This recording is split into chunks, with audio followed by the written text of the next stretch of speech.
राधे कृष्ण मेरे प्रियजनों। मैं प्रियंका तिवारी भारतीय ग्रंथ सार में आप सबका स्वागत करती हूँ। दोस्तों, आज हम जिस विषय पर चर्चा करने जा रहे हैं वो है कर्म ही तेरी किस्मत बनाएंगे भाग 1। दोस्तों, कहा जाता है कर्म तेरे अच्छे हैं तो किस्मत तेरी दासी है, नियत तेरी सच्ची है तो घर में मथुरा काशी है। जय श्री राधे कृष्ण। दोस्तों, जीवन की राह पर चलते हुए हमें अनेक संघर्षों का सामना करना पड़ता है। कई बार हम महसूस करते हैं कि हमारा भाग्य हमारे हाथों से बाहर है और हम अपनी कठिनाइयों का कारण किस्मत को बोलते हैं। लेकिन सत्य यह है कि हमारे कर्म ही हमारे भाग्य को निर्धारित करते हैं। अगर हमारे कर्म सच्चे और ईमानदार हैं तो हमारी किस्मत भी हमें सफलता और समृद्धि देगी। इस जीवन में अगर हम सही मार्ग पर चलने का प्रयास करते हैं और अपने कर्मों को सही दिशा में लगाते हैं तो भगवान का आशीर्वाद और किस्मत खुद हमारे साथ हो जाते हैं। घर में मथुरा काशी है। इस वाक्य का अर्थ बहुत गहरा है। मथुरा और काशी दोनों ही जगह आध्यात्मिकता और धर्म का प्रतीक माना जाता है। मथुरा जहाँ भगवान श्री कृष्ण का जन्म स्थान है, वहीं काशी को मोक्ष की भूमि के रूप में भी जाना जाता है। अगर हमारे घर में सच्चे और नेक कर्म होते हैं तो हमारा घर मथुरा और काशी के समान बन जाता है। इसका मतलब यह है कि हमारा घर भी आध्यात्मिक और शांति से भरपूर होता है। जहाँ सच्चाई, प्यार और भक्ति का वातावरण होता है, वह घर स्वर्ग से कम नहीं होता। जब हम सही मार्ग पर चलते हैं तो किस्मत स्वयं हमारे साथ हो जाती है। और अगर हमारे घर में मथुरा और काशी की तरह शांति और दिव्यता होती है तो वह हमें जीवन के हर संघर्ष में बल और साहस देती है। मित्रों, किस्मत और भाग्य का विचार मन से त्याग कर अपने कर्मों पर ध्यान दो। स्वयं को अलग अलग चुनौतियों से लड़ने के योग्य बनाओ। इतने कमज़ोर मत बनो कि कोई भी तुम्हें तोड़ सके, बल्कि इतने मजबूत बनो कि तुम्हें तोड़ने वाला खुद ही टूट जाए। अपने काम से प्यार करो, दिन रात उसी के बारे में सोचो, दिन भर उसी की बातें करते रहो। नए नए विचार तुम्हारे मस्तिष्क में आते रहेंगे। तुम बस अपना काम करते रहो, सफलता तुम्हारे कदम चूमेगी। अगर कुछ बड़ा करने जा रहे हो तो जल्दी हार मत मानना, क्योंकि किसी भी कार्य की शुरुआत हमेशा सबसे कठिन होती है। ईश्वर जिन्हें ऊंचाई पर पहुंचाना चाहते हैं उन्हें सबसे अधिक तकलीफ देते हैं, ताकि तकलीफ से लड़ते लड़ते वे मंजिल तक पहुंच जाएं। हार मत मानो। उन लोगों को याद करो जिन्होंने कहा था तुझसे नहीं होगा। किसी भी परिस्थिति में भगवान पर विश्वास मत उठने दो। रात में सो रहे परिंदों को अगर नहीं गिरने देता तो तुम्हें कैसे गिरने देगा। बस भरोसा रखो, सही समय आने पर तुम्हें तुम्हारी उम्मीद से ज़्यादा मिलेगा। याद रखो, जो व्यक्ति क्रोध को नियंत्रित कर सकता है वह अपनी ऊर्जा का सही जगह उपयोग करता है। क्रोध आग की तरह है, अगर इसको काबू में रखा जाए तो रोशनी देता है, लेकिन अगर बेकाबू हो जाए तो सब कुछ जला सकता है। एक कहानी के जरिए आपको समझाने की कोशिश करते हैं। निखिल को बहुत जल्दी क्रोध आ जाता था। वह छोटी छोटी बातों पर भड़क जाता था और अपने दोस्तों और अपने परिवार के साथ झगड़ा कर लेता था। एक दिन उसके गुरु ने उसे जलता हुआ दीपक दिया और कहा, इसे अपनी मुट्ठी में पकड़ो। निखिल डर गया। गुरुजी, ये तो मेरे हाथ जला देगा। गुरु मुस्कुराए और बोले, क्रोध भी ऐसा ही है। जब तुम इसको पकड़ कर रखोगे तो ये तुम्हें ही जलाएगा, लेकिन अगर तुम इसका सही दिशा में इस्तेमाल करोगे तो यह रोशनी की तरह काम करेगा। निखिल को समझ में आ गया कि उसको अपने क्रोध को नियंत्रित करना सीखना होगा। दोस्तों, इस सपने से किसी को मतलब नहीं हो है। सब अपनी तकदीर बनाने में लगे हैं, इसलिए किसी के भरोसे मत बैठना। अकेले चलने की हिम्मत रखना। सोच का ही फर्क होता है, वरना समस्याएं हमें कमज़ोर बनाने नहीं बल्कि मजबूत बनाने आती हैं। याद रखो, जो व्यक्ति बिना स्वार्थ के दूसरों की मदद करता है उसे सच्चा आनंद मिलता है। दान का असली अर्थ है बिना किसी अपेक्षा के देना। संजय बहुत अमीर था, लेकिन वह कभी किसी की मदद नहीं करता था। उसे लगता था कि अगर वह किसी को कुछ देगा तो उसका धन कम हो जाएगा। एक दिन एक साधु उसके पास आए और बोले, अगर तुम नदी से एक घड़ा पानी निकालो तो क्या नदी सूख जाएगी? संजय हंसा। नहीं, नदी कभी नहीं सूखती। साधु बोले, ठीक वैसे ही जब तुम दूसरों की मदद करोगे तो तुम्हारा भी कुछ नहीं जाएगा, बल्कि तुम्हें खुशी ही मिलेगी। संजय को समझ आ गया कि सच्चा आनंद केवल लेने में नहीं बल्कि देने में भी मिलता है। वो जो जैसा कर्म करता है उसे ऐसा ही फल मिलता है, फिर चाहे वो राजा हो या रंक। सनातन धर्म के अनुसार कर्मों का सिद्धांत एक गहरा और महत्वपूर्ण जीवन दर्शन है। यह सिद्धांत यह सिखाता है कि हर व्यक्ति को अपने कर्मों का फल निश्चित रूप से मिलता है। हमारा हर कार्य, विचार और शब्द हमारी भविष्य को प्रभावित करता है। अच्छे कर्मों के माध्यम से हम सुख, शांति और समृद्धि प्राप्त कर सकते हैं, जबकि बुरे कर्मों से दुख, कष्ट और विपत्ति आती है।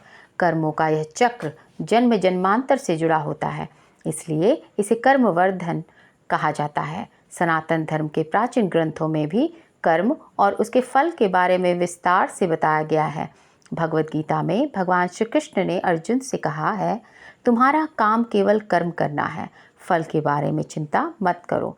इस वाक्य का अर्थ यह है कि हमें अपने कार्यों को शुद्ध मन से करना चाहिए, बिना किसी व्यक्तिगत लाभ की इच्छा के।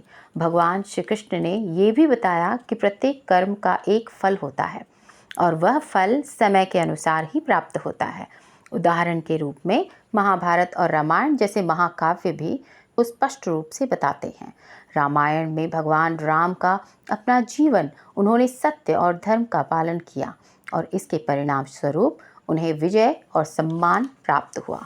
वहीं महाभारत में कर्ण का जीवन यह सिखाता है, उसने अपने सारे कर्म दान और धर्म के लिए किए, लेकिन इसके बावजूद उसे अपने कुछ कर्मों के परिणाम स्वरूप दुखों का सामना करना पड़ा। दोस्तों, जब दुराचारी राजा कंस को मारने के बाद श्री कृष्ण अपने माता पिता वासुदेव और देवकी, जो कि कंस की जेल में बंद थे, वे उनको मुक्त कराने के लिए गए। तब माता देवकी ने श्री कृष्ण से पूछा, हे कृष्ण, मेरे प्रिय पुत्र, तुम स्वयं नारायण हो, भगवान विष्णु का अवतार हो, फिर भी कंस को मारने और हमें मुक्त कराने के लिए आपने 14 वर्षों की प्रतीक्षा की, हमें इतना कष्ट क्यों दिया? तब श्री कृष्ण ने मुस्कुराते हुए उत्तर दिया, आदरणीय माँ, आपने मुझे पिछले जन्म में 14 वर्षों के लिए वन में क्यों भेजा? किस कारण से? हमसे क्या गलती हुई थी? माता देवकी हैरान होते हुए कहती हैं, तुम ऐसा क्यों कहते हो कि मैंने तुम्हें वन भेजा? यह असंभव है, ये सत्य नहीं है। तब श्री कृष्ण ने कहा, माता, शायद आप भूल गई हो कि पिछले जन्म में आप कैकेयी थी और पिता वासुदेव राजा दशरथ थे। देवकी सोचती रह गई और फिर जिज्ञासावश पूछा, इस जीवन में माता कौशल्या कौन है? कृष्ण ने उत्तर दिया, माता यशोदा। कर्म का प्रभाव किसी को नहीं छोड़ता, स्वयं भगवान भी इससे बच नहीं सकते। हम अपने जीवन में क्या प्राप्त करते हैं यह महत्वपूर्ण नहीं है, हमारे कर्म कैसे हैं यह महत्वपूर्ण है। प्रत्येक इंसान को अपने कर्मों के हिसाब से ही फल की प्राप्ति होती है। देखिए, कर्म का नियम कितना बेदाग है, नित्य मुक्ति ही उपाय है। भगवान श्री कृष्ण ने कहा, मैंने अपने कर्मों का फल भोगा और आपने अपने कर्मों का फल भोगा। कई लोगों के मन में यह प्रश्न होगा कि क्या कर्मों का फल इसी जन्म में मिलता है या अगले जन्म में? हम जो कर्म करते हैं उनमें से कुछ कर्मों का फल हमें तत्काल ही मिलता है और कुछ कर्मों का फल हमें इसी जन्म में बाद में मिलता है। इसी प्रकार कुछ ऐसे कर्म होते हैं जिसका फल हमें अगले जन्म में मिलता है। कुछ कर्मों का फल लंबे समय तक मिलता रहता है।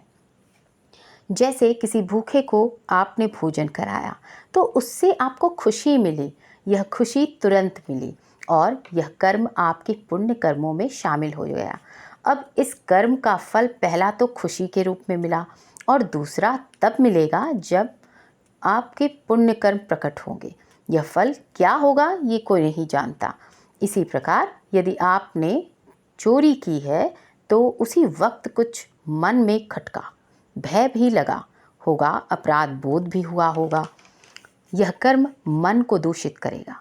चोरी करने का तुरंत फल मन को दूषित करने के रूप में मिला।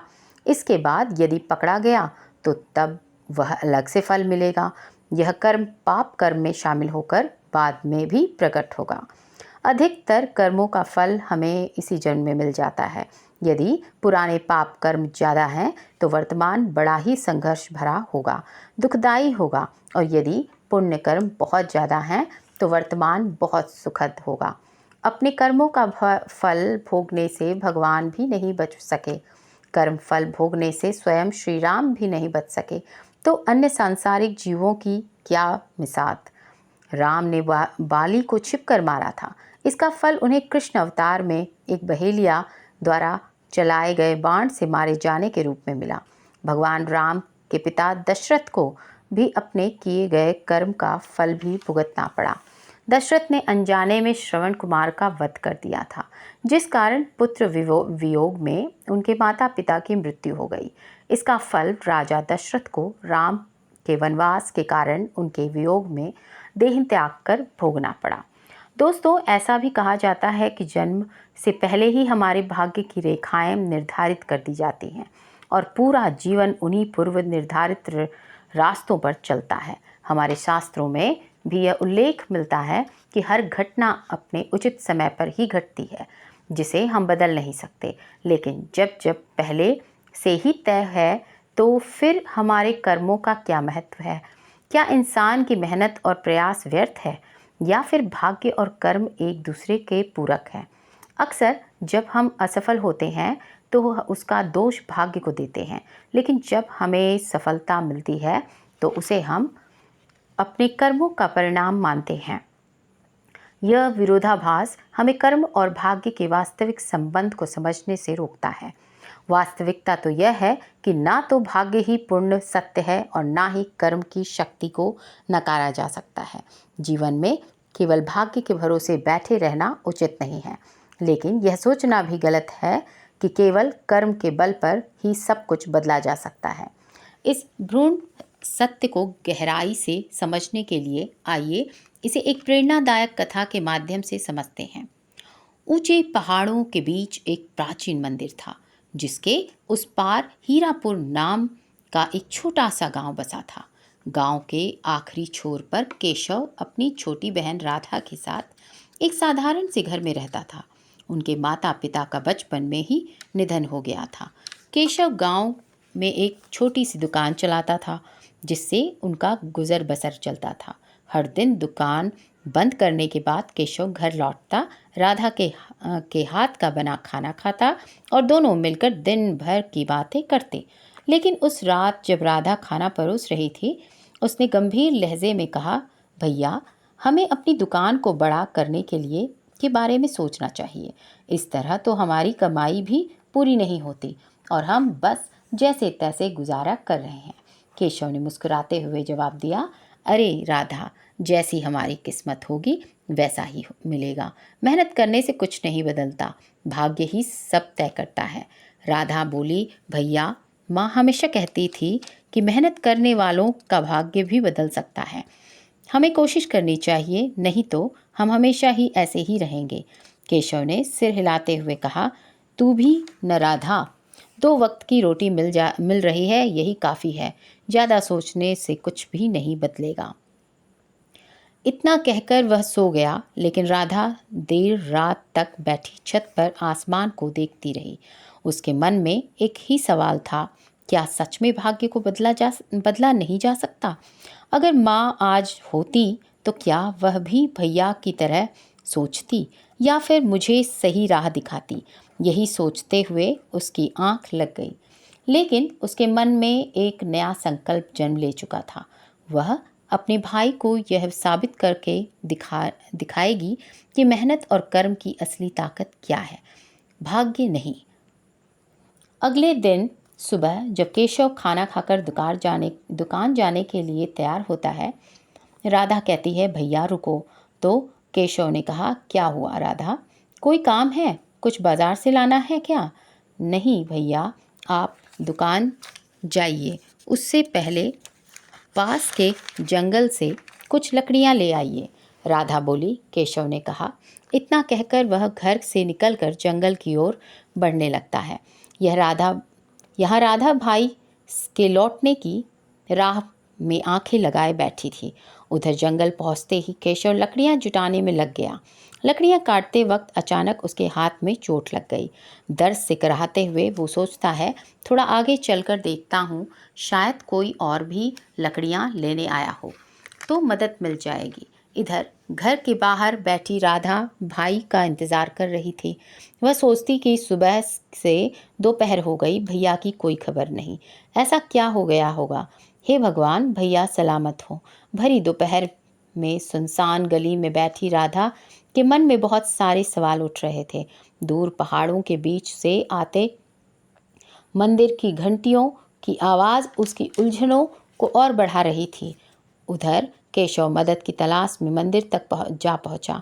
वहां किसी को न पाकर वह चिल्लाने लगा, सुनिए, कोई है क्या? मुझे मदद चाहिए, चोट लग गई है। केशव की आवाज़ सुन एक आदमी बाहर आया। उसने देखा कि एक नौजवान लड़का खड़ा है जिसके हाथ पर चोट लगी है। वह अंदर गया और कुछ औषधियाँ ले आया और उसकी चोट पर औषधियों पत्तों को लेप लगाने लगा। वह आदमी मंदिर की सफाई और उसकी देखभाल का काम करता था।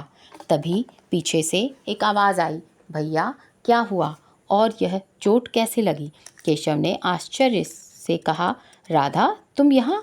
राधा जवाब देती है, हाँ भैया, सुबह से दोपहर हो गई, आपकी राह देखती रही, लेकिन आप नहीं आए।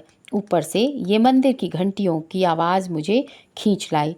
आपको क्या पता मन में कितनी उलझनें बढ़ गई थी। आपके बारे में सोच सोच कर बेचैनी हो रही थी। तब मंदिर के कर्मचारी ने कहा, बेटा अपनी चोट का ध्यान रखना, धीरे धीरे ठीक हो जाएगी।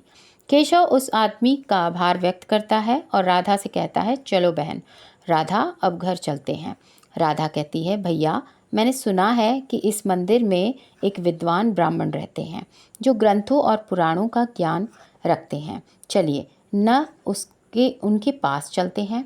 तभी वह मंदिर का कर्मचारी कहता है, हाँ बेटा, आज महर्षि मुनि मंदिर में ग्रंथों का पाठ कर रहे हैं। वैसे ये सबका सौभाग्य नहीं होता कि उनसे मिल पाए। तुम अपना अवसर खो मत देना। उनसे मिलकर सारी उलझनें दूर हो जाती हैं और जीवन को एक नई दिशा मिल जाती है। ये सुनकर राधा खुद को रोक नहीं पाई और अपने भाई केशव का हाथ पकड़कर उसे वहाँ ले जाती है। राधा और केशव महर्षि के पास पहुँचते हैं। उस समय महर्षि अपने ग्रंथों के गहन में डूबे हुए थे। उनकी ऊर्जा को देखकर राधा और केशव कुछ देर तक बस उन्हें देखते रहे। फिर राधा केशव का हाथ पकड़कर महर्षि के सामने बैठ जाती है। राधा पहले महर्षि मुनि को प्रणाम करती है, तब महर्षि मुनि की नज़र उन दोनों पर पड़ती है। राधा कहती है, हे मुनिवर, मैंने सुना है कि आपके शब्दों से जीवन की सारी उलझनें सुलझ जाती हैं। कृपया आप हमारी उलझनों को भी समझा दीजिए। केशव को पहले से ही इन बातों में कोई रस नहीं था। वह बस बैठकर राधा और महर्षि को देखता रहा। तभी महर्षि ने पूछा, बेटी ऐसी कौन सी बात है जो तुम्हारे मन में उलझन पैदा कर रही है? राधा ने उत्तर दिया, हे मुनिवर, मेरे जीवन में दो ही उलझनें हैं, एक भाग्य और दूसरी कर्म। फिर राधा ने और कहा, मुनिवर, क्या सच में हर इंसान का भाग्य जन्म से पहले ही लिखा जाता है? क्या हमारा भविष्य पहले से ही निर्धारित है? यदि हाँ, तो फिर माँ क्यों कहती थी कि हमें अपने कर्म करते रहना चाहिए, हमेशा आगे बढ़ने की कोशिश करते रहना चाहिए? तो मुनिवर, अगर भाग्य पहले से ही तय है और जो होना है वही होगा, तो फिर हम कर्म क्यों करें? राधा आगे कहती है, हे मुनिवर, कुछ लोग तो यह भी कहते हैं कि कर्म ही भाग्य लिखता है। मुनिवर, मुझे बताइए, मैं अपने जीवन को किसी आधार पर जीऊँ? किस आधार पर जीऊँ, भाग्य या कर्म? महर्षि जब ये सारी बातें राधा के मुंह से सुनते हैं तो समझ जाते हैं कि राधा किस उलझन में फंसी है। तब महर्षि कहते हैं, हाँ बेटी, इस संसार में हर प्राणी का भाग्य जन्म से पहले ही लिखा जाता है। महर्षि कुछ और बोलने ही जा रहे थे, तभी केशव राधा की तरफ देखकर बोलता है, सुना राधा, जो भाग्य में लिखा है वही हमारी जिंदगी है। ये सुनकर महर्षि समझ गए कि केशव का विश्वास केवल भाग्य पर अटका है और वह कर्म को व्यर्थ मानता है। जब महर्षि मुस्कुराए और केशव की तरफ देखकर बोले, बेटा, भाग्य और कर्म के बीच का संबंध समझना बहुत ज़रूरी है। तब केशव कहता है, मुझे माफ़ करना मुनिवर, लेकिन कर्मों का कोई मतलब नहीं है। मैं कुछ भी करूं, मेरा भविष्य वही रहेगा जो मेरे भाग्य में लिखा है। अब केशव राधा के इशारों को अनदेखा करते हुए महर्षि से कहता है, हे मुनिवर, एक बार एक राज्य में एक राजा था। एक दिन राजा को अपने राजगुरु से यह पता चला कि अब उसकी आयु सिर्फ 45 साल की ही है। यह सुनकर राजा भयभीत हो गया और उसने खुद को महल में बंद कर लिया। उसने सोचा कि अगर वह कहीं नहीं जाएगा तो उसे कोई नुकसान नहीं होगा। समय गुजरता गया और वह दिन भी आ गया, लेकिन 45वें वर्ष में महल की एक दीवार गिर गई और राजा उसके नीचे दबकर मर गया। फिर केशव कहता है, हे मुनिवर, वह तो एक राज्य का राजा था, फिर भी भाग्य का लेखा नहीं मिटा सका। केशव की कहानी सुनकर महर्षि जोरों से हंसे। महर्षि की हंसी देखकर केशव और राधा सोच में पड़ गए। तब महर्षि ने केशव की तरफ देखकर कहा, बेटा, या तो तुमने आधी कहानी सुनी है या फिर जिसने तुम्हें ये कहानी बताई है उसने उसका पूरा ज्ञान नहीं दिया। अब केशव खुद उलझन में पड़ गया था। उसके चेहरे के भाव देखकर महर्षि फिर बोले, बेटा, यही कारण है कि कहते हैं आधे अधूरे ज्ञान से नुकसान होता है। केशव ने फिर से कहा, माफ़ कीजिएगा मुनिवर, मुझे बात कुछ समझ में नहीं आ रही। अब महर्षि केशव की तरफ देखते हुए बोले, बेटा, कहानी तो तुमने सही बताई, लेकिन शायद तुम्हें आधी कहानी का ज्ञान है। महर्षि आगे बोले, अगर तुम्हें पूरी कहानी पता होती तो तुम कर्म और भाग्य के अनोखे इस संबंध को समझ गए होते और तुम्हारे जीवन में इतनी उलझनें नहीं होती।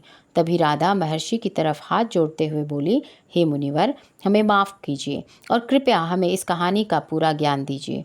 अब धीरे धीरे महर्षि की बातें केशव को भी आकर्षित करने लगी थी और वो भी ध्यान से महर्षि की बातें सुनने लगा। महर्षि ने कहा, दीवार गिरने से सभी को यह लगा कि राजा दीवार के नीचे दबकर मर गया, क्योंकि उस दिन उसका 45वां जन्मदिन था और राजगुरु के अनुसार वही उनका अंतिम दिन था। लेकिन कुछ घंटे बाद पता चला कि राजा जिंदा हैं, बस उन्हें गहरी चोट आई थी। राजा खुद आश्चर्यचकित थे। फिर राजगुरु ने बताया कि राजन, आप चाहते तो आप अपने भाग्य की लिखी को मानकर दीवार के नीचे दबकर मर सकते थे, लेकिन आपने अपने कर्म यानी खुद को बचाने की कोशिश की, इसलिए आपकी मृत्यु केवल एक चोट में बदल गई। तभी केशव महर्षि की तरफ देखकर बोला, हे मुनि, आपकी बातों से हमें थोड़ा थोड़ा समझ आ रहा है, परंतु कुछ संकोच अभी भी मन में है। तभी महर्षि बोले, बेटा, कोई बात नहीं, आज मैं तुम्हें भाग्य और कर्म के अनोखे संबंध के बारे में एक अच्छी कहानी के माध्यम से विस्तार से समझाऊंगा, जिसके बाद हर इंसान के जीवन की सारी उलझनें दूर हो जाएंगी और सभी की जिंदगी भी सफल होगी। इतना कहकर महर्षि अपनी कहानी शुरू करते हैं। किसी नगर में एक मछुआरा रहता था। मछुआरे के घर में उसकी पत्नी और नवजात संतान थी। शादी के कई साल बाद ईश्वर की कृपा से उन दोनों को एक पुत्री के रूप में संतान का सुख मिला। न जाने क्यों फिर भी उनकी जिंदगी दुखों और आंसुओं से भरी हुई थी। उनका संतान विकलांग था और दुनिया के किसी भी माता पिता के लिए यह स्वीकार्य नहीं है था कि, लेकिन भाग्य का लिखा भी झूठ नहीं होता। हर रोज़ मछुआरा अपने काम से लौटता और अपनी पत्नी और बच्चे के साथ समय बिताता, लेकिन जब भी वह अपने बच्चे का चेहरा देखता तो सोचता, मेरा बच्चा जैसा भी है मुझे प्यारा है। भला दुनिया के कौन से माता पिता अपनी संतान से प्यार नहीं करते। तभी उसकी पत्नी के रोने की आवाज़ आती है। वह रोज़ की तरह भगवान के पास बैठकर अपना कष्ट प्रकट करती है। वह कहती है, भगवान, यह तेरा कैसा न्याय है। इतनी पूजा पाठ व्रत और उपवास करके तेरे ही आशीर्वाद से हमें संतान का सुख मिला, फिर भी मैं आंसू बहा रही हूँ। तभी मछुआरा अपनी पत्नी से कहता है, प्रिय, तुम क्यों रो रही हो? हम तो ठहरे किस्मत के मारे, यही तो भाग्य का लिखा है। तब मछुआरे की पत्नी कहती है, सुनिए जी, मैंने सुना है हमारे राज्य के राजा बड़े ही दयालु हैं, प्रजा प्रिय हैं। तभी मछुआरा सिर हिलाकर अपनी हामी भरता है। तो उसकी पत्नी कहती है, हमें राजा से मिलना चाहिए। मछुआरा कहता है, प्रिय, हम ठहरे मामूली मछुआरे, राजा हमसे क्यों मिलेंगे।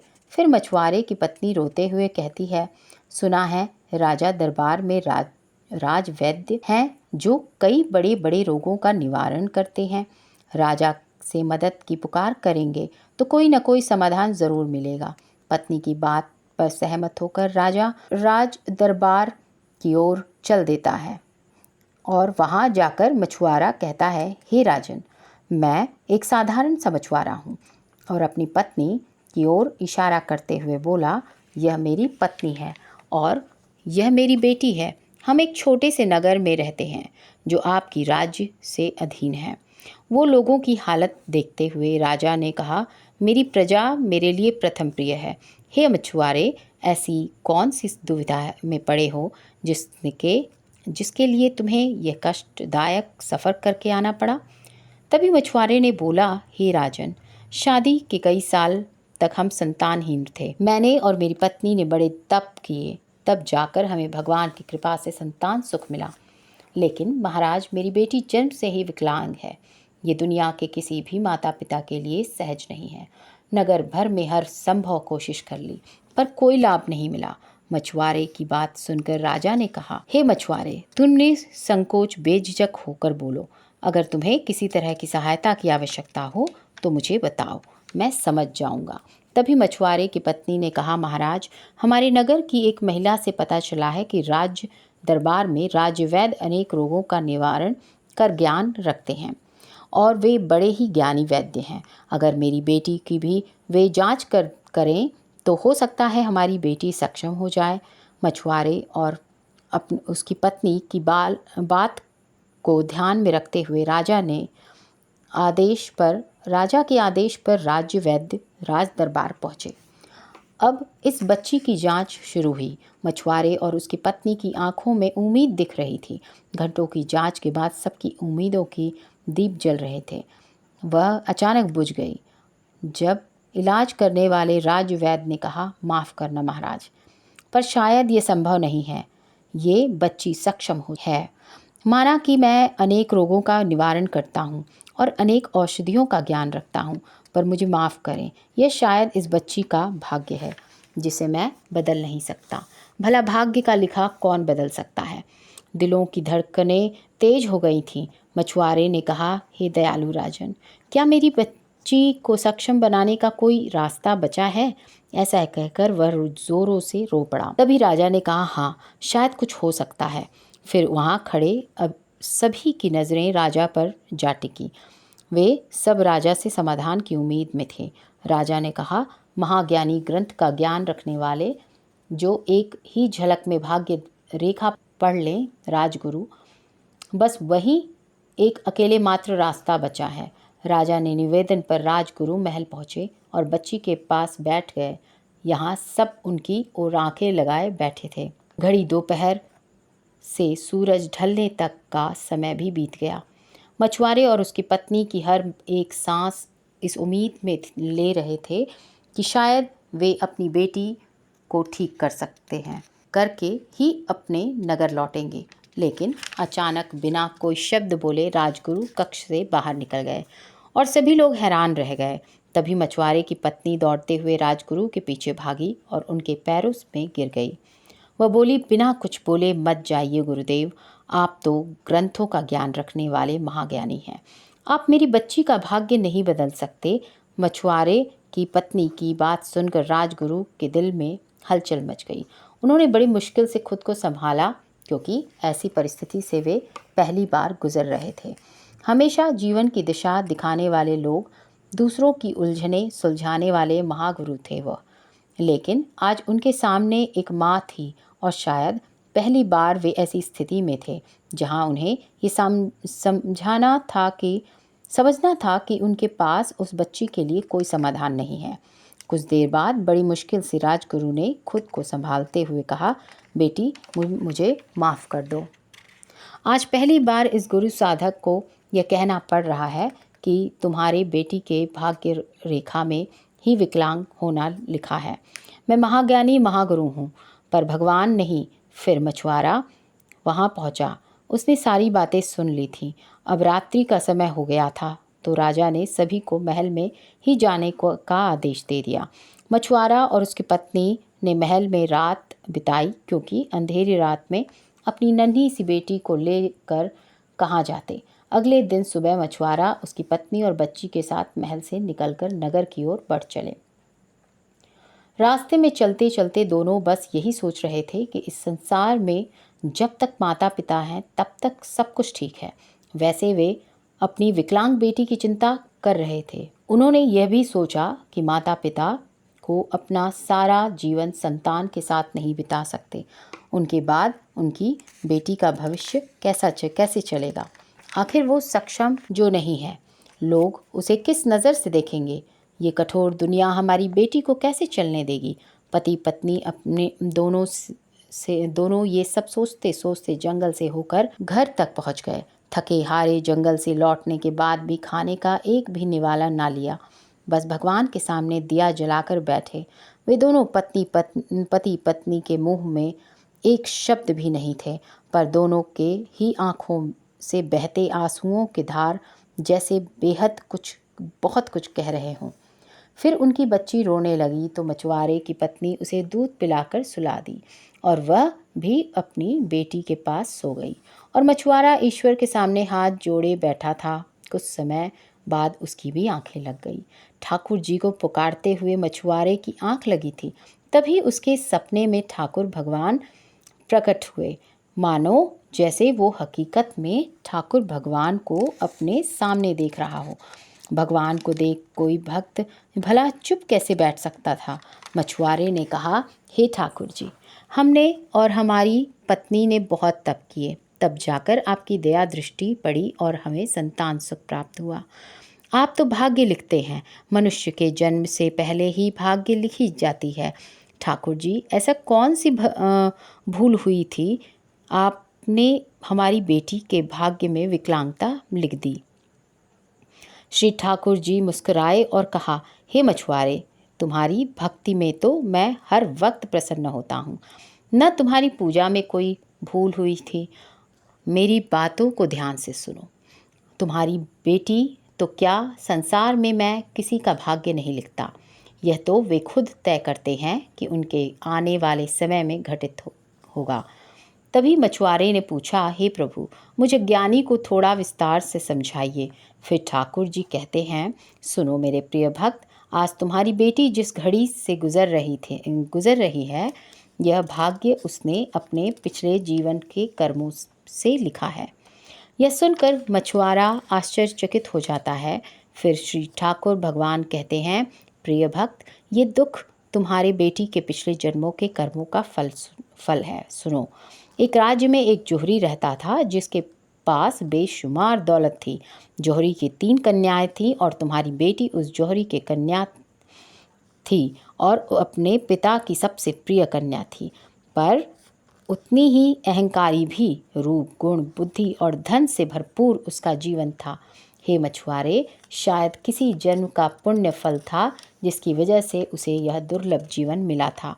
पर अक्सर मनुष्य यहीं पर चूक कर जाता है। वह यह भूल जाता है कि यह दुर्लभ जीवन उसके अच्छे कर्मों के फल स्वरूप मिला है। सही मार्ग पर चल उसको सफल बनाने की जगह सब कुछ पाकर वह अहंकारी बन जाता है। एक दिन नगर में मेला लगा था और वह कन्या भी मेले में घूम रही थी। तभी अचानक भीड़ की वजह से एक विकलांग भिखारी उस कन्या से टकरा कर नीचे गिर गया। उस बेचारे को माफ़ी मांगने और मदद करने की जगह उसने उसे अपमान भरी बातें की और कहा, खुद को संभाल नहीं पाते हो तो घर बैठ जाओ। मुझे तो तुम्हें देखकर भी घृणा आ रही है। सारे लोग उस कन्या की तरफ से। आखिरकार वह एक अमीर घराने की जो थी। उस बेचारे भिखारी को चोट भी आई थी और वह इतना असहाय महसूस कर रहा था कि उसने मन में सोचा, हे प्रभु, जब ऐसे निर्दयी लोग मेरे जैसे असहाय महसूस करेंगे तो उन्हें समझ आएगा कि मैं किस पीड़ा में गुजर रहा हूँ। बस इसी कारण से तुम्हारी कन्या अपनी ही लिखी भाग्य को भुगत रही है। यह सुनकर मछुआरा थोड़ी देर के लिए न छोड़ पाया न सोच पाया। ठाकुर जी ने कहा, सुनो मेरे प्रिय भक्त, चिंतित मत हो।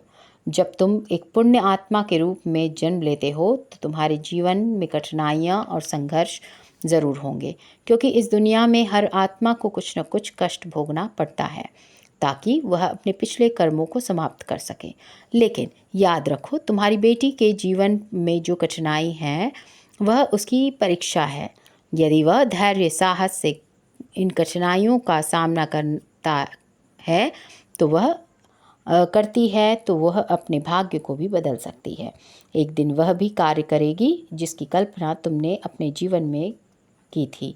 फिर मछुआरे ने भावुक होकर पूछा, हे ठाकुर जी, क्या मेरी बेटी भी अपनी किस्मत बदल सकती है?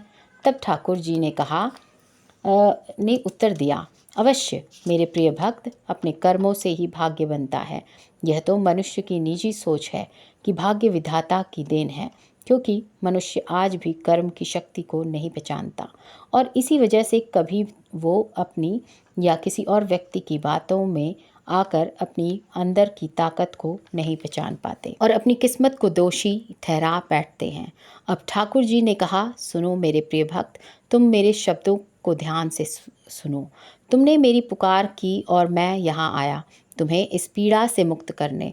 तभी मछुआरे ने कहा, हे प्रभु, मुझे क्या उपाय करना चाहिए जिससे मेरी बेटी अपनी किए हुए कर्मों से मुक्ति पाए और एक सक्षम जीवन जी सके। तब ठाकुर जी ने कहा, यदि तुम चाहते हो कि तुम्हारी बेटी को इस पीड़ा से मुक्ति मिले तो याद रखो भक्त, वह खुद ही अपना भाग्य बदल सकती है। यदि तुम और तुम्हारी पत्नी माता पिता होने के नाते अपनी बेटी को सही और गलत का ज्ञान और अच्छे संस्कार दोगे तो वह अपनी ज़िंदगी में बदलाव ला सकती है। जब वह दूसरों की पीड़ा को समझेगी, अपने से बड़े लोगों का सम्मान आदर करेगी और सभी को प्यार देगी, तब उसके अच्छे कर्म ही उसकी इस पीड़ा का अंत करेंगे। ऐसे ही वह सुखी और सक्षम जीवन की जी सकेगी।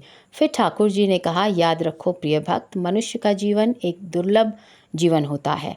मनुष्य क्या कुछ नहीं कर सकता। यदि वह मेरी दी गई शक्ति को पहचान ले तो वह अपने भाग्य को भी बदल सकता है। इस संसार का हर प्राणी मेरे लिए प्रिय है, क्योंकि वे सभी मेरे संतान हैं। इसलिए मैंने सभी को झोली को सम्मान रूप से भरा है। ये पूरा संसार मेरा है, तो मेरे संतानों का सम्मान अधिकार है। जैसे माता पिता अपने सभी संतानों को सम्मान रूप से पालन पोषण करें, स्थायी शिक्षा, खाना और ज्ञान प्रदान करते हैं ताकि वे आगे जाकर खुद का भविष्य संवार सके, यह तो सब संतान पर निर्भर करता है कि वे धैर्य के साथ कितनी कोशिश करते हैं और सही रास्ते पर जाते हैं और आगे जाकर जो भी अच्छा या बुरा चुनते हैं उसी हिसाब से उनका जीवन बनता है। यह सब सुनने के बाद मछुआरे ने कहा, हे ठाकुर जी, आपकी कृपा से आज इस अज्ञानी को थोड़ा ज्ञान मिला है। हे प्रभु, मैं समझ गया हूँ कि किस प्रकार मैं अपनी बेटी का जीवन संवार सकता हूँ। इतना कहते ही मछुआरे की आंखें खुल जाती हैं। ऐसे एहसास होता है कि यह तो सपना था, पर वह सोचता है कि यह वास्तव में परे नहीं था। वह समझ गया कि भगवान ने उसकी पुकार सुनकर मदद का हाथ बढ़ाया है और रास्ता भी दिखा दिया। मछुआरे ने अपनी सारी बातें अपनी पत्नी को बताई और दोनों की आंखों में आंसू बह रहे थे। जैसे घने अंधेरों के बाद सवेरा आता है और सूरज नई उम्मीद के साथ उगता है, वैसे ही वे भी कुछ महसूस कर रहे थे। तभी मछुआरा अपनी पत्नी से कहता है, कर्म की शक्ति इतनी बड़ी होती है कि आज पता चला प्रिय। तो उसकी पत्नी कहती है, हाँ स्वामी, कर्म ही बड़ा है और कर्म ही सत्य है। अब हमारी बेटी भी अपने कर्मों से अपने भाग्य लिखेगी। उस दिन से ही मछुआरा और उसकी पत्नी एक नई उम्मीद के साथ अपनी बेटी का लालन पालन करने लगे। धीरे धीरे कई साल गुजर गए, पर मछुआरा और उसकी पत्नी उसी उम्मीद के साथ मन में बिना कोई संकोच रखे बस अपना कर्तव्य पूरा कर रहे थे। अब उनकी कन्या भी 12 साल की हो गई थी। वह अपने माता पिता के बताए हुए राह पर चल रही थी। प्यासे को पानी पिलाना, भूखे को खाना खिलाना, छोटी सी उम्र में ही लोगों की तकलीफ़ों को समझना और बड़ों का आदर मान करना। वह तो अब नगर में सभी की प्रिय बन गई थी। सब कहते थे, ये तो हमारी बेटी है। एक दिन मछुआरे की बेटी अपने घर के पास गांव के चौराहे पर खेल रही थी। तभी एक राहगीर उस नगर को पार कर सफ़र में आगे बढ़ रहा था। कड़ी धूप के कारण चक्कर खाकर गिर गया। किसी तरह गांव वालों की मदद से मछुआरे की बेटी उसे अपने घर ले आई और बहुत देखभाल की। जब उसे राहगीर को होश आया तो उसने अपना आभार प्रकट किया, करते हुए कहा, बिटिया, तुम उम्र में छोटी हो पर हृदय तुम्हारा बड़ा है। भगवान तुम्हारा भला करें। तभी राहगीर की नज़र उसके हाथ पर गई। उसने मछुआरे की तरफ देखा और बोला, यह बेटी को क्या हुआ है? तब मछुआरे मन में बिना किसी दुख और संकोच रखे कहा, महाशय, यह बेटी है, जन्म से विकलांग है, पर हमें और हमारी बेटी को अपने कर्म और कोशिश पर भरोसा है। एक दिन मेरी बेटी सक्षम हो जाएगी। यह सब सुनकर राहगीर अचानक बिस्तर से उठकर कहने लगा, कृपया मेरा थैला दे दीजिए। वहाँ खड़े सारे लोग आश्चर्यचकित होकर उस राहगीर को देख रहे थे। मछुआरे और उसकी पत्नी सोच में पड़ गए थे। वे मन में सोच रहे थे कि शायद उनकी बेटी की विकलांगता इस राहगीर को पसंद नहीं आई, इसलिए वह अपना थैला लेकर यहाँ से जाना चाहता है। इसी बीच मछुआरे की बेटी ने वह थैला राहगीर को दे दिया। तब राहगीर ने कहा, बिटिया, यह तो कुछ भी नहीं। दरअसल मैं हड्डियों का वैद्य हूँ। न जाने कितने पुरखों से हमारी पीढ़ी इस काम को करती आ रही है। अपनी प्यारी सी बिटिया को मैं ठीक कर दूंगा। यह सुनकर मछुआरा और उसकी पत्नी खुशी से बोल भी नहीं पाए। फिर राहगीर ने मछुआरे की बेटी के हाथ पर मरहम पट्टी करनी शुरू की और मछुआरे की तरफ देखकर कहा, 1 महीने बाद बिटिया का हाथ पूरी तरह से ठीक हो जाएगा। यह कहने के बाद वह राहगीर वहाँ से निरंतर अपनी यात्रा पर आगे बढ़ गया। 1 महीना भी बीत गया। ठीक 1 महीने बाद मछुआरे की बेटी बोलने में सक्षम हो गई। मछुआरा और उसकी पत्नी बहुत खुश थे, मानो दुनिया की सारी खुशी उन्हें मिल गई हो। मछुआरे ने उसकी बेटी को सबसे पहले ठाकुर भगवान के आगे दीप जलाने को कहा। देखते ही देखते साल बीत गए। अब मछुआरे की बेटी युवावस्था में पहुंच जाती है। अब वह इतनी सक्षम हो जाती है कि न केवल उसका हृदय बड़ा है, बल्कि उसकी कार्य कौशल, बुद्धि और सुंदरता के बारे में पूरे नगर में भी नहीं बल्कि पूरे राज्य में सिर्फ उसी की चर्चा होता है। फिर किसी तरह यह बात राजा तक पहुंचती है। दरअसल आसपास के राज्य के राजा उसकी प्रशंसा किए बिना नहीं रहते। वे राजा से कहते हैं, महाराज, आप तो भाग्यशाली हैं। ऐसी चमत्कारी प्रतिभा जो आपकी राज्य में है। वे और भी कहते हैं, आपके राज्य का नाम तो स्वर्ण अक्षर में लिखा जाएगा। अब तो राजा भी बेचैन हो गए थे उस प्रतिभाशाली कन्या से मिलने के लिए। आखिर उन्हें क्या पता था कि वह उसी मछुआरे की बेटी है और वह उस प्रतिभाशाली कन्या से पहले ही मिल चुके हैं। अब बिना समय गवाए राजा अपनी सेना के साथ निकल पड़ते हैं। रास्ता ढूंढते ढूंढते अब राजा उस मछुआरे की नगरी में पहुंच जाते हैं। वहां नगर के एक व्यक्ति की सहायता से राजा मछुआरे के घर में पहुंचकर घर के अंदर जाने की अनुमति मांगते हैं। तभी अंदर से एक सुंदर से मछुआरे की कन्या निकलती है। उसे देखते ही राजा कहने लगे, हे पुत्री, तुमसे मिलने की तमन्ना कई दिनों से थी। मैं तुम्हारा आभार प्रकट करना चाहता हूँ। तुम तो हमारे राज्य की सौभाग्य हो। तभी पीछे से मछुआरे और उसकी पत्नी राजा को देखकर चौंक जाते हैं। यहाँ राजा भी दोनों को देखकर दंग रह जाते हैं। थोड़ी देर के लिए वहाँ सन्नाटा छा जाता है।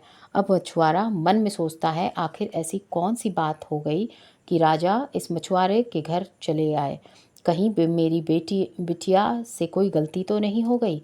हे भगवान, बड़े ही मुश्किल से मेरी बेटी की ज़िंदगी में खुशियाँ आई हैं। तभी अचानक राजा ने कहा, ये मैं क्या देख रहा हूँ? क्या यह कन्या आपकी बेटी है? पर वह तो सक्षम नहीं थी, तो फिर यह चमत्कार कैसे हुआ?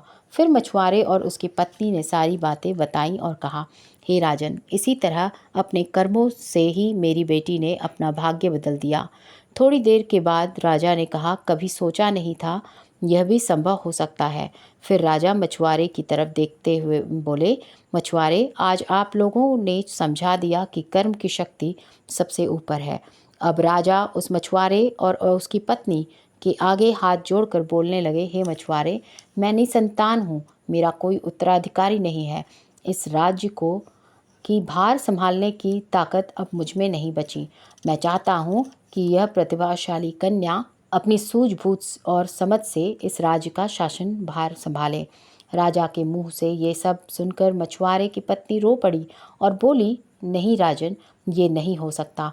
आप हमें माफ़ कर दीजिए। हमारी बेटी ही हमारे जीवन की पूंजी है, वह हमारी खुशी है। हमारी बेटी हमारी जान है, हम उसे आपको नहीं सौंप सकते। तभी राजा मछुआरे की पत्नी की तरफ देखकर बोले, नहीं जी, मुझे पता है संतान तो माता पिता के प्राण में बसते हैं।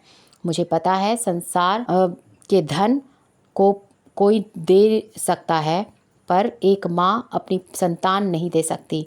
ये सब मुझ जैसे निसंतान अभागे को पता नहीं होगा क्या? राजा फिर बोले, आप दोनों मुझे गलत समझ रहे हैं। आप लोग चिंतित ना हो, कृपया मेरी बात ध्यान से सुने। हे मछुआरे, हे देवी, मैं चाहता हूँ कि आपकी तथा आपके राज्य की यह प्रतिभाशाली कन्या राज सिंहासन पर बैठकर शासन भार संभाले और आप लोग भी अपनी बेटी के साथ सम्मान पूर्वक अपना जीवन व्यतीत करें। ये मेरा निवेदन है आप सबसे। राजा आगे भी कहते हैं, ये सिर्फ मेरे लिए ही नहीं बल्कि पूरे राज्य के भविष्य की बात है। आशा है आप समझेंगे। ऐसे ही सुनकर मछुआरा और उसकी पत्नी राजा की बातों में हामी भरकर अपनी बेटी को साथ लेकर महल में रहने लगे। मछुआरे की कन्या, जिसका नाम अंबिका था, वह भी राजा के कहे अनुसार राजगद्दी पर बैठकर राज्य का शासन भार संभालने लगी। अब तो आसपास के राज्यों में भी हलचल मच गई थी। लोग भी अपनी नई शासिका की प्रशंसा किए नहीं थकते थे। अब मछुआरे और उसकी पत्नी बस यही सोच रहे थे कि हे ईश्वर, आपने सही कहा था, यदि कोई मनुष्य अपने कर्मों पर भरोसा करे तो वह किसी भी असंभव कार्य को संभव बना सकता है। वह उस जगह पहुंच सकता है जहां किसी ने कभी कल्पना भी नहीं की होगी। अब मंदिर में बैठे हुए महर्षि केशव और राधा की तरफ देखकर बोले, बच्चों, आशा है अब तुम लोग समझ गए होंगे भाग्य और कर्म के इस अनोखे संबंध को, और अब कभी तुम लोग उलझनों में नहीं पड़ोगे। तब केशव ने कहा, मुनिवर, मुझे समझ में आ गया कि भाग्य हमें रास्ता दिखाता है, लेकिन कर्म वह है जो हमें मंजिल तक पहुंचाता है। और केशव ने आगे कहा, मैं हर रोज़ अपनी किस्मत के भरोसे आसमान की तरफ देखता था। तारे गिन गिन सोचता था कि कब मेरी किस्मत बदलेगी। मुझे आज पता चला मुनिवर, भाग्य को विधाता नहीं बल्कि मनुष्य अपने कर्मों से बदलता है। अंत में केशव महर्षि की तरफ देखकर बोला, मुनिवर, मैं अज्ञानी भी था, बिना कुछ समझे बोल पड़ा था, मुझे माफ़ कर दीजिएगा। अब राधा भी महर्षि की तरफ देखकर बोली, मुनिवर, मेरी माँ भी शायद हमें भाग्य और कर्म के इस अनोखे संबंध के बारे में समझाना चाहती थी। अब केशव और राधा मन में उम्मीद लिए महर्षि के पैरों तले सिर झुकाकर बैठ गए और पथ पर अपने घर की तरफ। दोस्तों, भाग्य केवल कर्मों का फल है। भले ही भाग्य जन्म से पहले लिखा हो, पर हम अपने कर्मों से इसे बदल सकते हैं। दोस्तों, जीवन एक दुर्लभ अवसर है जिसे सही दिशा में ले जाकर हम आत्मा को मोक्ष की ओर अग्रसर कर सकते हैं। दोस्तों, आज से और अभी से अगर कोई आपकी काबिलियत पर प्रश्न उठाए तो उसकी बातों पर ध्यान न देकर अपने कर्मों में ध्यान लगाओ। एक दिन तुम भी मछुआरे की कन्या अंबिका की तरह उस जगह पहुंच जाओगे जहां की कल्पना भी तुमने नहीं की होगी। याद रखिए दोस्तों, कितना भी बड़ा विद्वान भी तुम्हारी किस्मत क्यों न पढ़ ले, और तुम्हारे कामों में वह शक्ति है जो तुम्हारी भाग्य रेखा भी बदल देगी। लोगों को सत्कर्मों की ओर प्रवृत्त होना चाहिए ताकि उन्हें सुखद फल मिल सके। हमें हमेशा अच्छे कर्म करने चाहिए क्योंकि अच्छे कर्म का फल हमेशा मीठा होता है। दोस्तों, मैं आशा करती हूँ आपने इस वीडियो से बहुत कुछ सीखा होगा। वीडियो को लाइक और शेयर करें और कमेंट में जय श्री राधे कृष्ण लिखना ना भूलें। और ऐसे ही ज्ञानवर्धक वीडियोस पाने के लिए हमारे चैनल भारतीय ग्रंथ सार को सब्सक्राइब करना ना भूलें। अगर वीडियो में मुझसे कोई गलती हो गई हो तो मैं क्षमा प्रार्थी हूँ। भगवान श्री कृष्ण आपको सदा प्रसन्न रखे। फिर मिलते हैं कर्म की किस्मत बनाएंगे के भाग 2 में। तब तक के लिए आज्ञा दें। जय श्री राधे कृष्ण।